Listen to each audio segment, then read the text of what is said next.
One winter night, when I was 17, I made a decision that seemed harmless at the time.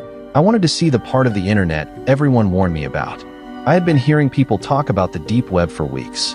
Some claimed it was a terrifying hidden world filled with things ordinary people were never supposed to find. Others laughed at those stories and said the whole thing was massively exaggerated. According to them, the deep web was mostly boring websites, abandoned forums, and obscure information that nobody cared about. I was curious enough to find out for myself.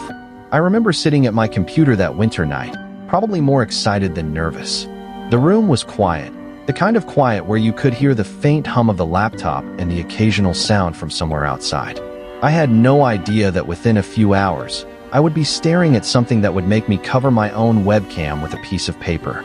To access certain hidden websites, I first needed a special browser called Tor.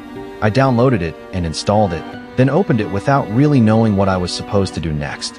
I had entered a place I knew almost nothing about. So, naturally, I did what most people would do. I Googled it. I searched for something along the lines of, where do I start on the deep web? The search results led me to a page containing archived links to hidden websites. When the page opened, I remember scrolling and scrolling. The list seemed endless. There must have been thousands of links. Most of them meant absolutely nothing to me. They were strange strings of characters ending in .onion, and there was no obvious explanation for what any of them contained. Eventually, I picked one almost at random. I clicked it. The page took a while to load, and when it finally appeared, I found myself looking at another archive of links. Only this time, the page looked different. The background was black, the links were red, and there seemed to be even more of them. I kept scrolling, wondering whether I would actually find anything interesting. Then I saw a link to a chat room. I clicked it, and this time, the waiting felt different. The chat room took what seemed like forever to load. Eventually, the screen changed, and I found myself looking at a primitive-looking chat interface. I think the name was something like Back to Her Fire Chat, although I can't remember the exact wording anymore. I entered a quick username, ABC1234. There were only 3 people apparently inside the chat room at that moment, but the conversation log went much further back. Messages from hours earlier, and even days before, were still sitting there. Most of what people had posted consisted of links. The strange thing was that hardly anyone seemed to know what those links actually led to. People would drop them into the conversation and disappear. I scrolled through the messages, trying to make sense of what I was seeing. Nothing immediately seemed dangerous. Nothing jumped out at me as something I should close the browser over. Then one of the other users addressed me. His username was something like username 157, although again, I don't remember the exact name. He asked me a simple question. What are you looking for? I stopped scrolling. For a few seconds, I thought about how to answer. Then I typed, I'm looking for the darker part of the deep web. After I sent it, nothing happened. No response. I waited. The chat remained completely still. Then, after about a minute, a new message appeared. It was a link. Nothing else. No explanation. No warning. Just the link. I stared at it and typed back, asking what it was. Again, silence. I waited another minute. Still nothing. Then I realized the user who had sent it had apparently signed out. There were now only 2 people left in the chat. Me, and one other person. I looked at the link again. I knew I could simply close the page. There was no reason to click something when I didn't know what it was. But curiosity won. I clicked. The page began loading. And loading. And loading. I remember watching the screen for what felt like at least 2 full minutes. Then, finally, something appeared. It was an unlabeled website. The background was black, and at the top was a banner showing a living room. There was something drawn on the table in the picture, a red satanic symbol. I stared at it, trying to understand what kind of website I had stumbled onto. Then I noticed something else. The writing. Almost everything on the page was written in a language I couldn't understand. The characters looked vaguely Hebrew to me, although I had no idea what language it actually was. There were several buttons across the page. Every one of them was written in the same strange script. I hesitated. Then I clicked one of the buttons in the middle. Once again, the page began loading. Slowly, painfully slowly. I sat there watching the screen while the computer seemed to struggle with whatever I had just opened. Then the website changed. A black chat room took over the screen. Messages were appearing throughout it, but I couldn't understand most of them. They were written in the same strange-looking characters as the previous page. I remember leaning closer to the screen. I was trying to figure out what I was looking at. Then something caught my attention. 2 words. They weren't written in the strange language. They were written in plain text. And they were my first and last name. For a moment, I just stared. I couldn't process it. My first thought was that it had to be some kind of coincidence. But how? I had entered the chat room using the username ABC1234. I hadn't typed my real name anywhere.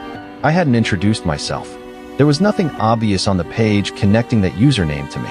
Yet there it was. My name. I immediately tried to leave the chat. I moved my mouse toward the browser controls.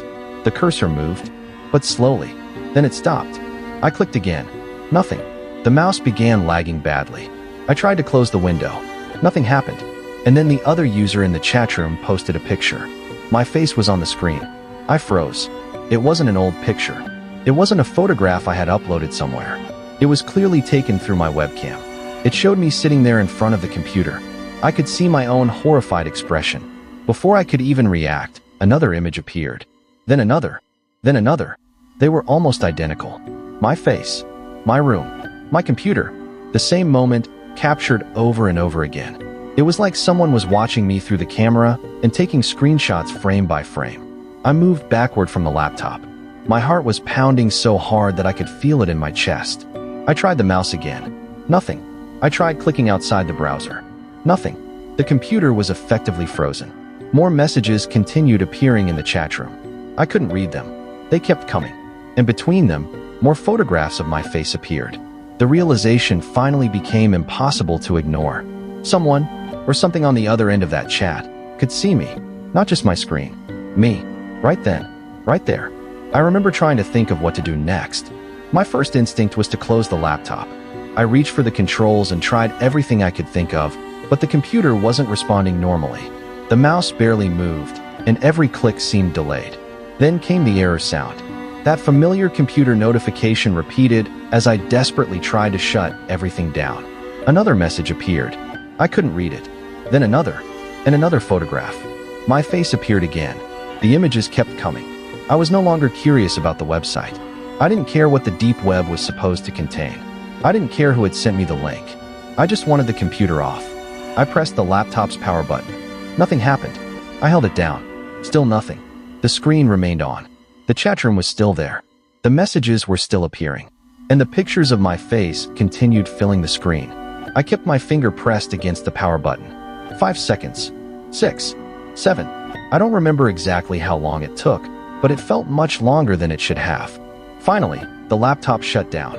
The screen went completely black. The room became silent.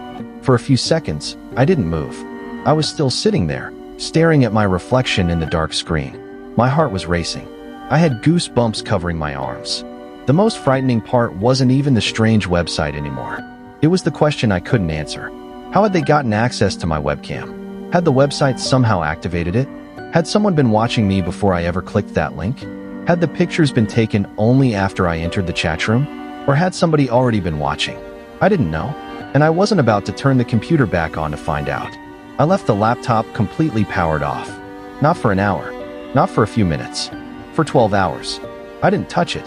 I barely wanted to look at it. At some point, I took a post-it note and placed it directly over the webcam. It was a small, almost ridiculous gesture, but after what I had just seen, I didn't trust the camera anymore. The next step was obvious. I deleted Tor. I wanted nothing else to do with the websites I had discovered that night. The curiosity that had seemed so harmless only hours earlier was completely gone. I had wanted to explore the darker side of the internet. Instead, I had ended up wondering whether the darker side had noticed me first. The next day, the computer remained untouched for hours. I didn't reopen the website. I didn't return to the chat room. I didn't click another .onion link. I had gone into the deep web expecting something strange, maybe something disturbing, but ultimately something I could simply close and forget. That wasn't what happened. What stayed with me was the image of my own face appearing on that screen. Not a photograph from the past. Not something pulled from social media. My face as I sat there in real time. The expression of fear was already on it because I was looking at the screen while someone else was apparently looking back at me. And there was no explanation for how they had done it. I had never given the other user my name. Yet my first and last name appeared in the chat. I had never sent them a picture of myself. Yet the webcam images began appearing almost immediately. The timing was what made the entire experience so difficult to dismiss. First, the strange website, then the chat room, then my name, then the webcam, then the photographs, one after another, while my computer stopped responding. It all happened within minutes. After that night, I never went back. Tor was deleted from the laptop, and the deep web was no longer something I wanted to explore out of curiosity. The little post-it note stayed over the webcam. Because once you've seen your own face appear on someone else's screen without giving them permission to see it, it's difficult to look at a camera the same way again. Maybe there was a technical explanation for everything that happened. Maybe the website exploited some vulnerability. Maybe the person in the chat had found a way to access my webcam. Maybe they had somehow discovered my name through information connected to the computer. I still didn't know. And that uncertainty was almost worse than having an answer. Because the most disturbing part of that night wasn't discovering that hidden websites could be strange. It was discovering that, somewhere behind an anonymous username and a screen filled with unreadable messages, there could be another person watching. While I thought I was exploring them, they may have been watching me explore them. I had started that winter night because I wanted to see the darker side of the internet. By the time the laptop finally went dark, I had seen enough. And I never visited the deep web again.